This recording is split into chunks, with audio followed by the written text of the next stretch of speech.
మొన్న నందిపేటలో ఒక సమావేశంలో మాట్లాడుతూ ఒక్కసారి ఎమ్మెల్యే మహేష్ కుమార్ గౌడ్ నేను 3 నెలలను ఎమ్మెల్యే అయినా 30 ఏళ్ళైంది ఆడ గెలిచినవో చెప్పు 1974 డిచ్పల్లికి వెళ్ళి తరిమినరు 94 1990 డిచ్పల్లికి వెళ్ళి తరిమిరు నిన్ను 2018లో 4వ స్థానంకి నెట్టేయబడ్డావు నిజామాబాద్లో ప్రజల ప్రతినిధిని ప్రజలు ఎన్నుకున్న ప్రతినిధిని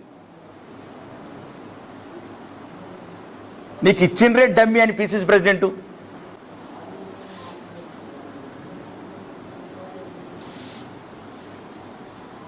ప్రజలు ఎన్నుకున్న ప్రతినిధిని ఆ రకంగా అవమానకరంగా మాట్లాడటం అది నీ స్థాయిగా 3 నెలల్లో 30,000 ఓట్లతో గెలిచిన నేను 30 ఏళ్ళ నుంచి 3,000 ఓట్లు తెచ్చుకోలేకపోతున్నావు. ఏం చేసినావు నిజామాబాద్ జిల్లాకు? పిసిసి ప్రెసిడెంట్ ఎమ్మెల్సీ ఏం చేసినావు నిజామాబాద్ డిస్టిక్కు? నేను మాట్లాడిన అసెంబ్లీలో నిజాం సాగర్ ఆధునీకరణ ఏం కళ్ళు కనబడతలేవా? కాలువలన్నీ పూడికలతో అయిపోయినాయి, డిస్ట్రిబ్యూటర్స్ కెనాల్స్ లేవు, లైనింగ్స్ లేవు. నేను ఇప్పటికీ ముఖ్యమంత్రి 20 సార్లు కలిశాను. ఈ జిల్లా వరప్రదాయిని నిజాం సాగర్ కూడికిపోతే భవిష్యత్తులో మాకు భవిష్యత్తు ఉండదు. మహబూబ్ నగర్ జిల్లాకు 84,000 కోట్లు ఇస్తున్నారు. ఇంతకుముందు గత ప్రభుత్వం 95,000 కోట్లు అక్కడిచ్చింది. మరి నిజామాబాద్ జిల్లాకు ఎవరు తెస్తాడు నిధులు?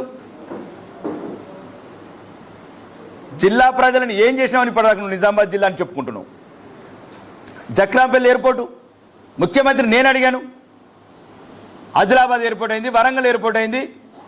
రామ్మోహన్ రెడ్డి గారు రెడీ ఉన్నారు నిజామాబాద్కి ఎయిర్పోర్ట్ ఇవ్వడానికి. ఆ ఎయిర్పోర్ట్ తెచ్చుకు చేత కాదా? ఈ జిల్లా పేరు మీద రాజకీయాలు చేసుకుంటా తెలంగాణ యూనివర్సిటీకి ఏం తెచ్చినావు? తెలంగాణ యూనివర్సిటీ నల్గొండ యూనివర్సిటీ ఏమో 65 కోట్లు కొండబోతున్నాడు. మహబూబ్ నగర్కి ఏమో 100 కోట్లు కొండబోతున్నారు యూనివర్సిటీలకు. అద్దా మన పిల్లలు చదువుకోవద్దా? మౌలిక వసతులు వద్దా నిజామాబాద్ తెలంగాణ యూనివర్సిటీలా?